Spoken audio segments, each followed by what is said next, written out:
الله ربي والإسلام ديني ومحمدا رسول الله ويقيني. Nabi melihat ada orang di hadapannya. Di depan orang itu ada daging segar bagus. Dibiarkannya, ditengoknya pun tidak. Tapi ada daging busuk berulat. Itulah yang dia makan semangat. Kata Nabi Jibril, ini siapa ini? Kalau bahasa Medannya, who is this? Ini orang Medan yang terlalu banyak makan emping melinjo. Ini siapa ini? Kata Jibril alaihissalam, itulah orang yang punya istri baik, solehah, tapi ternyata dia selingkuh dengan sepia. Judul lagunya pun apa? Cinta Satu Malam. Judul lagunya apa? Kan ku hapus bibirmu dengan bibirnya oleh bibirku. Judul lagunya apa? Selimut Tetangga. Macam tak ada aja duit kau beli selimut. Itu di Monja banyak selimut bekas. Masih ada Monja lagi? Kusangka udah tutup. Apa ibu yang dimuliakan Allah Subhanahu wa taala? Maka setelah makan haram tadi bersih, maka yang kedua, pakailah istri yang istri yang halal nih. Kan ada label tertulis nih, halal. Fatwa MUI. Sudah lulus LP POM. Lembaga Pengawas Badan Obat dan Makanan. Ini tetap juga dia mencari bini haram. Memang sekarang ini perselingkuhan mudah sekali Bapak Ibu. Berawal dari Facebook baruku. Saya nyanyi ini bisa, kalau mau saya udah 10 album. Tapi nanti kalau saya nyanyi, penyanyi itu nganggur pula. Itu aja saya tak mau. Apa kata anak-anak negeri? Sombong kali, bukan sombong. Memang fakta, gimana lah. Coba kalian cari ustadz di Indonesia ini yang subscribe-nya 1 juta orang. Coba kalian cari ustadz di Indonesia ini yang viewer 100 juta orang. Coba kalian cari di Indonesia ini ustadz yang follower Instagramnya 8 juta orang. Siapa lagi kalau bukan Ustadz Somad? Maksud saya yang belum follow lah. Hanya tepuk-tepuk tangan aja. Oh, tepuk tangannya bukan main lagi. Oh, begitu selesai acara, apa subscribe dah? Apa Instagram itu? La ilaha illallah. Aku pun tak tahu. Saya sampai sekarang tak tahu saya buka Instagram tuh. Ada anak-anak muda yang kreatif, makanya kita banyak-banyak berkawan sama anak muda. Saya udah tua, Bu. Udah tua saya, 42 tahun. Tapi banyak orang bilang, Ustaz macam 22 kata dia. Karena kita berkawan sama anak-anak muda ini, kita pun ikut menjadi muda. Coba kalau berkawan sama atuk-atuk, bawaannya mau mati aja.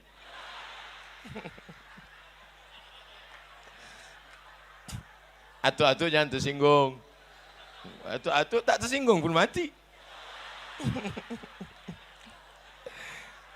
Ustadz ini tak enak ceramahnya. Sakit hati kita. Kalau kita cerita di kampung kita sendiri, mana ada orang sakit hati, betul? Kata dia betul, tapi dalam hatinya, mak sakit kali hati gua. Begitulah baik istrimu, tengoklah dia sopan, baik, jilbabnya panjang, roknya panjang. Kau cari juga lagi di luar. Di mana ketemunya? Di grup WA.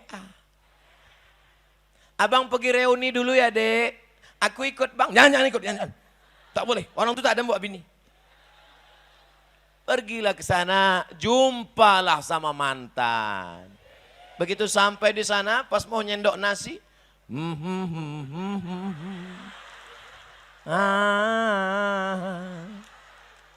begitu disendok, rupanya timun. Udah berapa lama kita nggak jumpa ya? Udah 30 tahun, Bang. Oh, lamanya. Terakhir kita di mana? Waktu ada sepak bola di Stadion Teladan. Nonton apa kita waktu itu? Itulah layar tancap. Kadang-kadang bola itu bulat, kadang-kadang peta. Naik apa kita waktu itu? Naik Sudako, kau naik Kocan. Naik Bemo.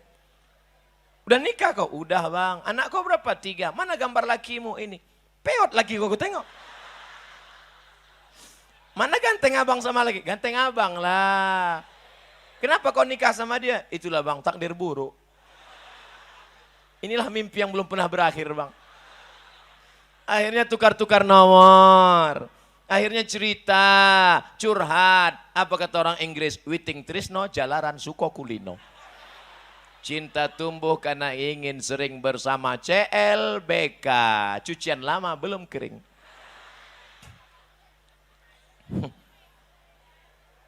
Ini yang diceritakan Ustadz Somad ini fakta atau fiksi? Banyak yang mengaku. Jam 12 malam diteleponnya saya, Bu. Jam 12 malam aku diteleponnya, Pak. Assalamualaikum Ustadz Somad. Waalaikumsalam. Salah sambung. Tutup lagi. Ditelepon lagi. Assalamualaikum Ustadz Somad. Iya, emang Ustadz Somad nih, betul. Kok kalau menangis, nangis saja. Jangan kau telepon aku. Kau mau nelpon atau bertanya? Ustadz, tak ada tempatku mengadu Pak Ustadz kecuali engkau. Ayalah, cepat sedikit. Apa namanya? Aku selingkuh Pak Ustadz. Kenapa kau bisa selingkuh? Ku cari mantanku di FB. Ku cari namanya di FB, terus dapat. Habis itu, aku pun mulailah ngajak pertemanan. Terus itu, confirm. Terus itu, tukar nomor. Terus itu, bagi gambar. Habis itu, makan siang. Habis makan siang, no free lunch. Tak ada makan siang yang gratis. Akhirnya terjadilah apa yang terjadi Pak Ustaz. Rasanya mau saya bantingkan aja HP itu. Tapi saya pikir kalau ku banting HP ini, HP ku hancur dia di sana. Jadi gimana nih Pak Ustadz? Cepat-cepat kau mandi taubat. Gimana cara mandi taubat Pak Ustadz? Pergi kau ke kamar mandi, basah. Dari mana basah duluan Pak Ustadz? Banyak kali tanyaan kau. Yang paling bagus mandi itu basah dulu sebelah kanan. Dari bawah ambil air kanan, naik ke atas. Terasa dia merinding ke atas. Merinding itu karena darah naik, bukan ada hantu. Setelah kanan, baru kiri, baru kepala, mandi taubat. Aku berniat mandi taubat. Jangan sebut lillahi ta'ala di situ, karena ada WC, tak boleh. Aku niat mandi taubat. Lillahi ta'alanya dalam, karena ada WC. Habis itu mandilah. Kalau mandi pakai shower Pak Ustadz, terserah kau lah. Mau mandi pakai shower, mau terjun ke Sungai Deli. Mana yang dulu basah Pak Ustadz? Kalau di kamar mandi kaki dulu basah. Kalau di kolam renang tergantung. Kalau salto kepala dulu.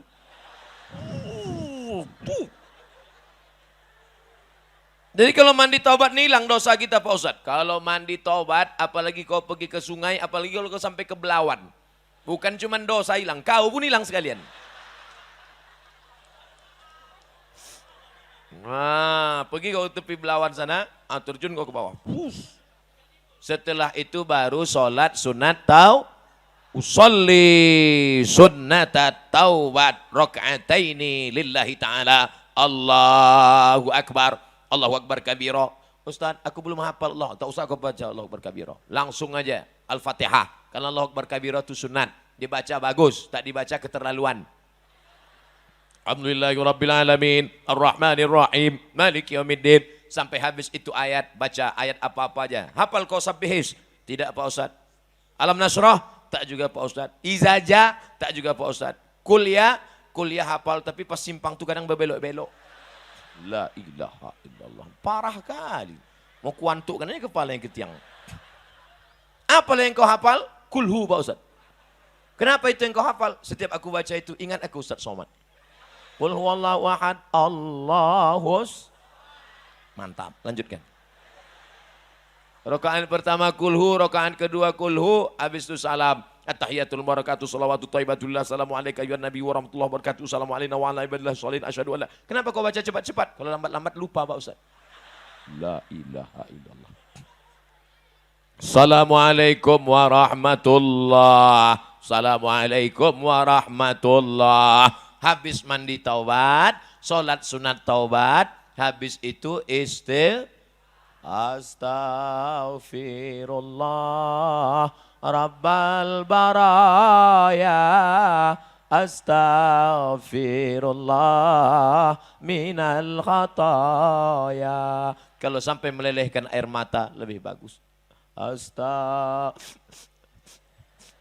Kalau payah menangis, dekatkan bawang. Tapi jangan nangis kau kuat-kuat. Apalagi binimu sedang tidur. Astagfirullah. Bangun dia. Abang kenapa nangis? Banyak kali dosaku dek. Mana ada dosa kita? Kita dulu kan tak ada pacaran. Jumpa langsung nikah. Bukan sama kau, sama mantan. Hancur dunia persilatan. Oleh sebab itu maka tema memang luar biasa tema petang ini. Mantap temanya. Isra Mi'raj tapi kata kunci keyword. K kunci, word kata, keyword kata kunci, password. Nah, itu password lain itu. Kata kuncinya adalah setelah peringatan Isra Mi'raj ada perubahan. Mudah-mudahan suami-suami yang selingkuh-selingkuh berubah. Anak-anak lajang yang pacaran-pacaran putus kalian habis dari pengajian. Ya Allah, anak lajang-lajang ini yang pacaran-pacaran, yang bercewek-bercewek, yang pacaran-pacaran, habis ini berubah, putuslah mereka ya Allah. Diaminkan mereka, putus kalian. Banyak yang pucat gue tengok. Apa pacaran? Perempuan yang mau pacaran sudah menjual harga dirinya. Uangmu banyak, tapi hargamu tak ada.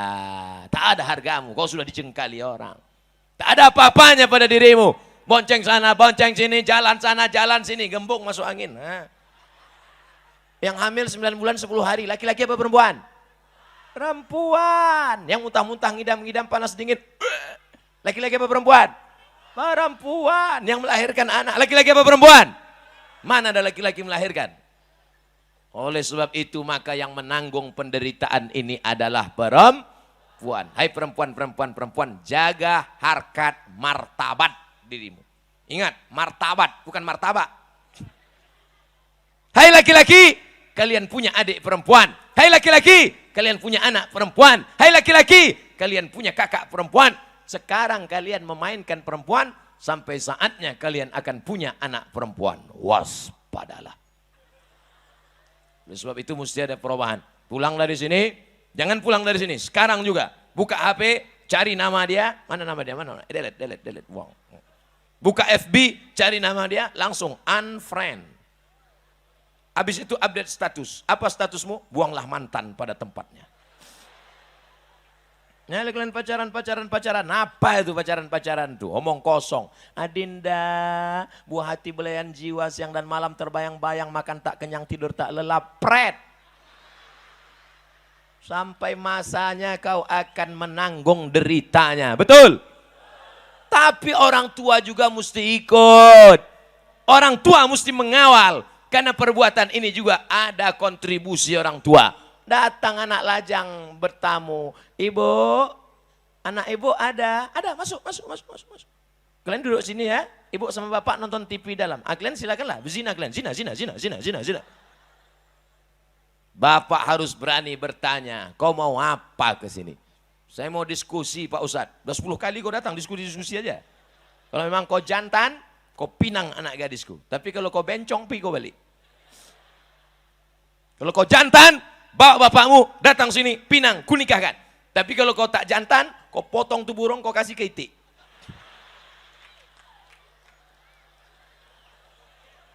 Mohon maaf, saya kalau ceramah ini selalu keceplosan aja. Bapak Ibu yang dimuliakan Allah Subhanahu wa Ta'ala. Oleh sebab itu maka laki-laki yang gagah perkasa bukan yang berotot tegap. Laki-laki yang gagah perkasa bukan yang berkumis tebal. Laki-laki yang gagah perkasa adalah yang berani datang kepada wali mereka dan berkata, kupinang kau dengan bismillah. Yang tepuk tangan aja. Ya asik tepuk tangan aja. Pas mau datang ke rumah calon mertua menggeletar, terkencing. Bapak Ibu yang dimuliakan Allah Subhanahu wa Ta'ala, kalian yang masih kuliah, serius aja kuliah. Semester 1, semester 2, semester 3, semester 4, semester 5, semester 6, KKN, nulis skripsi, lulus. S1, S2, S3, habis itu berhasil kalian. Kalau kalian sudah doktor, berhasil, berkarya, berkantor, punya jabatan. Tengok macam Pak anggota DPD kita, Pak Batubara. Kenal Bapak Ibu orangnya? Tegak dulu bang, banyak yang tak kenal. Orang ini mau menengok, mana orang mau ditengok? Itu yang ganteng tuh, nampak kan? Itu dia. Ya, berhasil. Kalau udah berhasil semua ngaku kawan. Saya ditanya orang, Ustaz Somad, kenal Ustaz Pak DPD Pak Batubara? Saya keluarkan KTP saya. Sama kami, sama-sama Batubara. Padahal pas saya tanya, dia tak kenal sama saya. Bapak Ibu yang dimuliakan Allah Subhanahu wa taala. Kalau kalian sudah berhasil, tanya Pak anggota DPD kita, kalian tanya, kira-kira banyak tak orang mau sama dia setelah? Jangankan beliau yang ganteng, saya aja yang kurus kering hitam tak berbulu. Dia kan berbulu. Saya aja yang kurus jelek buruk begini. Coba kalian tengok komen-komen di FB, di YouTube. Apa kata mereka? Ustadz, jadikan yang kedua ya. Gitu deh. Apalagi kalian yang ganteng-ganteng ini, betul? Kau ku tengok, garang kali kau ku tengok. Orang pun garang. Rupanya tak tahu gagang parang. Apa Ibu yang dimuliakan Allah Subhanahu wa taala. Oleh sebab itu ini kita jaga. Jangan sampai macam yang ditengok Nabi dalam Isra dan Mi'raj. Habis.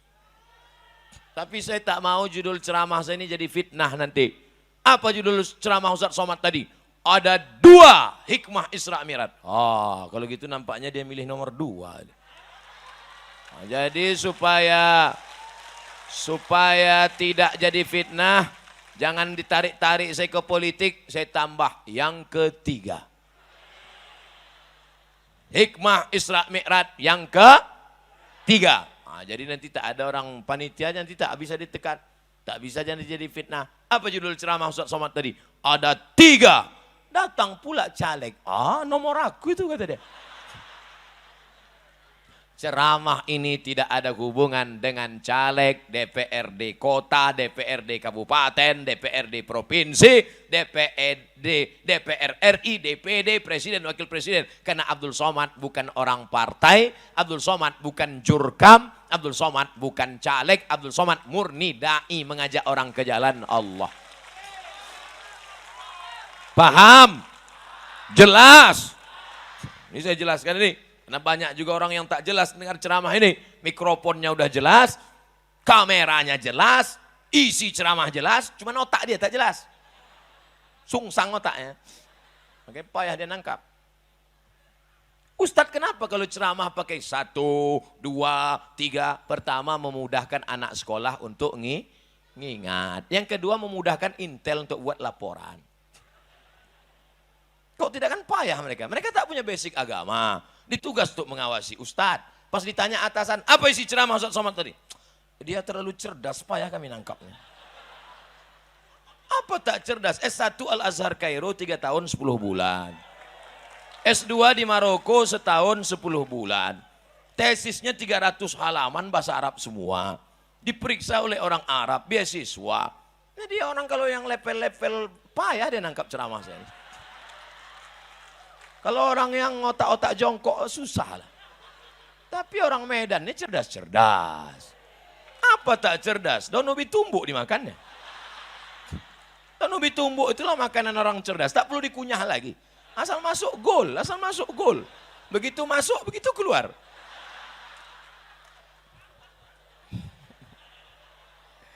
Apa Ibu yang dimuliakan Allah? Kalau ceramah kita di kampung orang lain, kita cakap begitu tersinggung dia. Disangkanya ngejek makanan dia. Kalau ini kan makanan kita juga, betul? Bilang aja betul, apapun yang aku bilang betul. Yang pertama, apa tadi yang pertama? Makanan mesti halal. Yang kedua, jangan sampai terjebak pada makan daging busuk, selingkuh, perempuan nakal, pelakor, senior. Pelakor, pengganggu laki orang, senior, senang istri orang.